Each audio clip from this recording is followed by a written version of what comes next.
Damos paso a la... Right, well, let's give the floor to the last speaker on this panel, and her name is Isabel Valdés. And Isabel, she's a nurse by the University of Navarre. She's a matron by the School of Santa Cristina, where she worked for 13 years. She's a doctor of anthropology. And she's also a specialist in natural fertility awareness. And she has experience, and just listen to what I have to say. She's been working in this field for 30 years in the field of public health, in natural fertility, and she's a member of the Spanish Association of Natural Family Planning. So whenever you want, with the microphone on, of course, because that helps.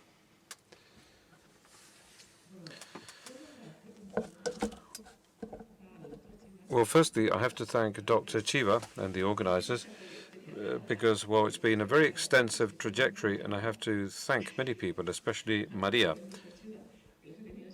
because, well, they've always supported me along this path, which has been a very tough but exciting battle. So I would like to thank you very much.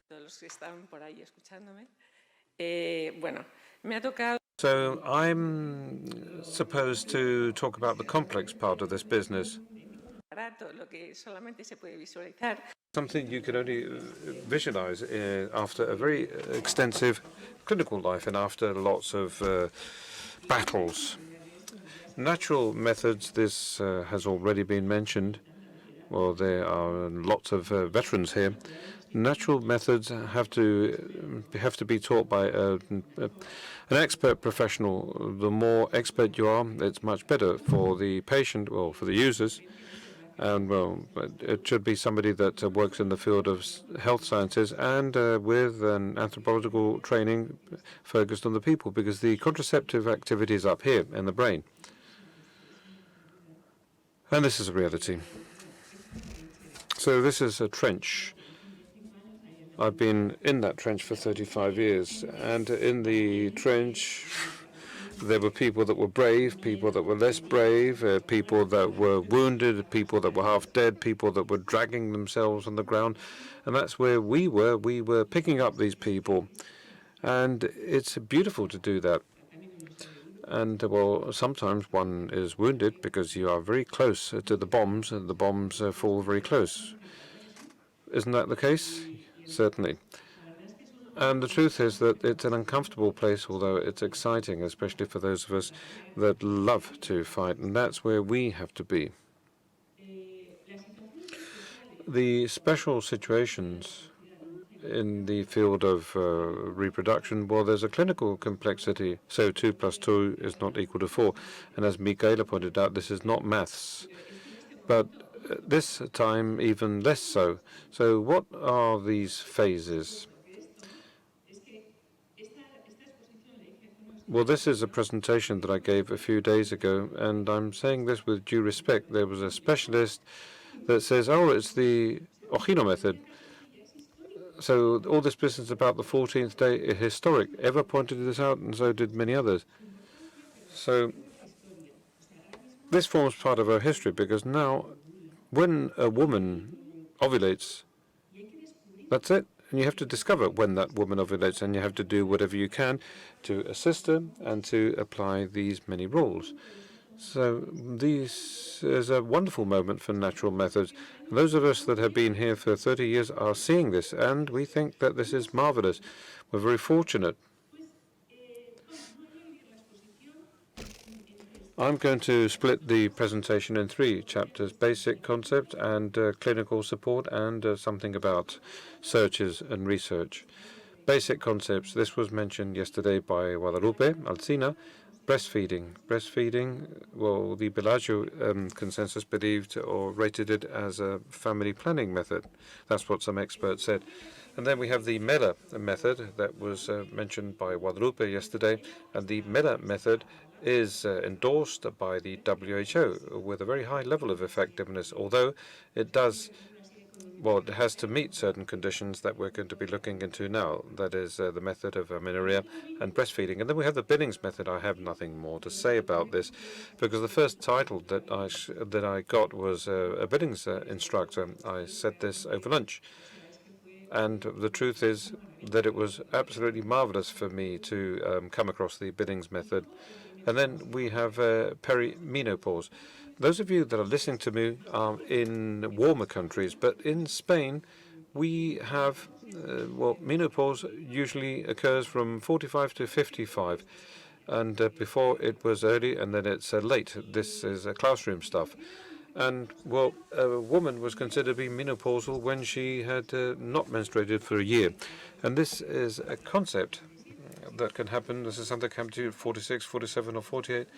And last night I woke up, and I don't know why I woke up, but this is something that we have seen. I saw one of these syntothermal charts. Well, and well, this has to do with the patient that I had in mind, and I answered her because I was awake. And I said, no, you can answer me on Sunday. No, well, no, you've had a plateau of 8 days, so you have a husband, don't you? So here we are. And she's a woman aged 47. She's very far away and she has to be given a helping hand, of course. Amenorrhea is the lack of menstruation. The lack of menstruation happens many times in a physiological manner, and it could be during breastfeeding or because of menopause, or it could be weaning, and little more than that. And then, well, it could be pathological. For instance, an anorexic girl loses her period. For instance, women in concentration camps had that problem. And then we've had a pandemic with tremendous peaks.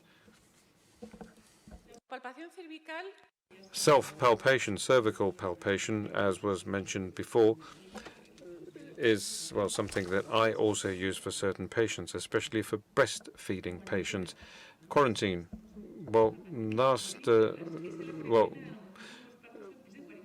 for women in postpartum, it's 40 days, and this is the time for all the genital apparatus to recover, and that's when the woman gets rid of all the blood-ridden components, and then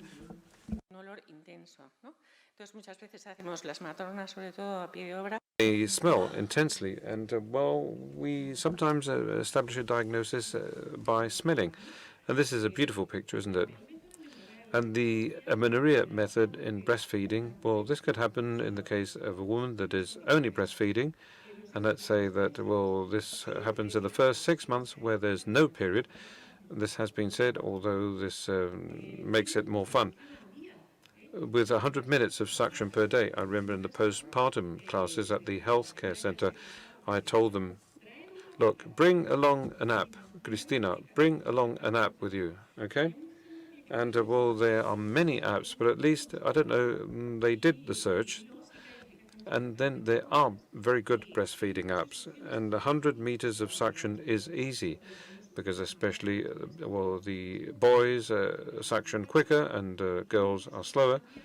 And 100 minutes of suction, it's easy for a baby to achieve that, isn't it, Eva? And then night pause of 6 hours. I have 5 here. But why the nocturnal pause? Well, because prolactin drops. And if that drops, it means that the ovaries advance. So the most powerful break that a woman has to do with prolactin. And if prolactin breaks, it breaks. And if it doesn't break, it doesn't break. So each woman is different from one cycle to the next, because I've had patients who've come along after the second and third child, and each period has been different. Anorexic teenagers, well, they can lose the ovarian cycle, and so can women in concentration camps. And I see that reproduction is a luxury function, first for me and then for the species, and that is the case. So, perimenopausal women, what about them? Well, this is a complex moment, because I believe that later on we'll be studying this more, because I think it deserves to be studied. These are, well, many of them have been using natural methods for many years, and we have to look into this a little bit more. But what I do with these women, I do syntothermal methods plus LH test, as Dr. Ruiz Zambrana, not a good TLH test, which is, well, the one that I'd like, deep blue, I think she said, and then the Billings method, or it could plus an LH test, and if there is a pathology, because that does exist. So perhaps in these women, well, they start off with a very significant problem here with metrorrhagias, or they have an insufficiency of the luteus corpus, and they have to be assisted by the gynecologist or the endocrinologist or by the specialist. And you have to refer these women to a specialist doctor. And then the second part. So when does a woman go to practice on natural methods? Well, we've put out lots of fires. They come along many times, and above all, well, in the first years. And then, well, perhaps, well, this was something that was mentioned more and more, but it's women with 3 cesarean sections and 3 months of abstinence, and they feel very afraid of conceiving. That's clear, isn't it? So we've monitored many women under these circumstances with quite a lot of complexity, and the key element is that when he becomes involved, of course, this has to involve both in the couple from the very early stages, and both of them have to see the same thing. So when the first husbands came into the delivery room, they fainted. Well, they fainted because they were not ready for that. And well, now men are becoming involved, and it's beautiful. You guys are doing a wonderful job, and all of you people here, and you have to do it even better. You have to be closer and closer to your wives. It's worthwhile contemplating this beauty. You can see that I'm very enthusiastic about this, but there's no other way of doing it. Otherwise, it would be terribly tedious for everybody. So I think that learning before initiating an active sexual life, please, it's not like it was 35 years ago. I think that, well, this is being said by authorities from all over the world, that we have to initiate preventive medicine earlier. And this is a picture that is perfectly known by you, but you know that there's a kind of secretion where the sperm crosses through perfectly well and sometimes reaches its target in 10 minutes. And there are times when it takes it long, and sometimes it's impossible because the mucosal plug doesn't have to be expelled to deliver a baby, is nothing, G mucus, and it's in the post-ovulatory stage mainly. And this is something that one of my brothers did for a PhD. We went to a conference in Tenerife with Tony Westler, who knows a lot about the neck. We know that it's modified, and we know that this is a very good tool for breastfeeding, and I think that it goes perfectly well for breastfeeding. And I don't know what you people think about that. And then we have the cervical factor. I'm going to finish with this, by the way, because we have 15 samples of cervical secretion. A sample can be taken at your office. And if you do that, the woman just doesn't know what's going on. So you take a sample, and in 5 minutes, if there's lots of water, or in 1, if it dries quickly. In other words, these samples that are infertile, and they dry very quickly. When a woman is wet, she's fertile, and the same thing applies to men. Okay, well, let's take a look at the first sample that corresponds to a woman that goes to the first time to the doctor's office. It's 2 minutes with breastfeeding and long abstinence, and we observed this under the microscope, and there was a cervical secretion of type G throughout the sample, which confirmed infertility. It's like dry land, isn't it? And this is a sample of a woman that was breastfeeding with a feeling of intermittent damp. And, well, we saw some fields with L-type cervical secretion, so there's a potential fertility confirmed here. So you decide on this one. You can decide whatever you want. And this is another sample of a woman that was breastfeeding with a feeling of continuous dryness, and the sample that was obtained in the intracervical channel, cervical secretion of type G was found. So you can see that the whole area is completely dry, which confirmed infertility. And this is another one, post-breastfeeding, recent post-breastfeeding. And you can see that here, this was obtained in the intracervical channel on day 4 after taking progesterone. And this is an issue that we could talk about extensively, but when you slow down all this, well, this is an issue for a clinical discussion, but anyway, this woman took progesterone and the mucus plug was powerful and she was infertile. And this is another woman who came along and felt insecure.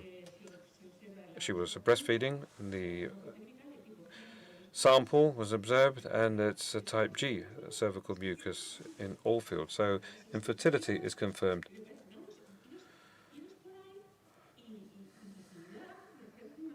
And she was very upset about this, and that she was upset about the fact that she was infertile, but lived the life. And here we have the sample number 6, where there were patches of mucus.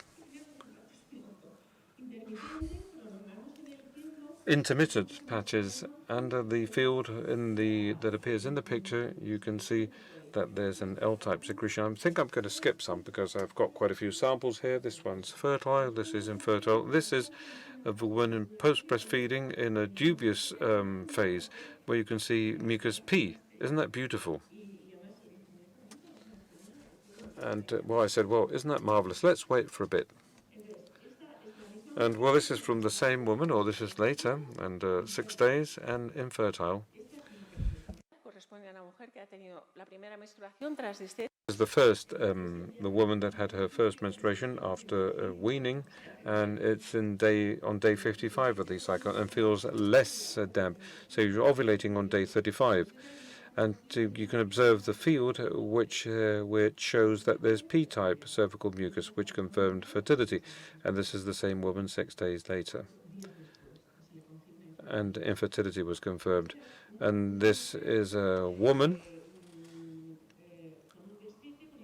with weaning, and she felt insecure in her observation. We have to finish, I'm afraid. And this is another woman, and that's it. Well, and here we are together. Being a genius does not suffice. You have to be brave to change the heart of people. Thank you.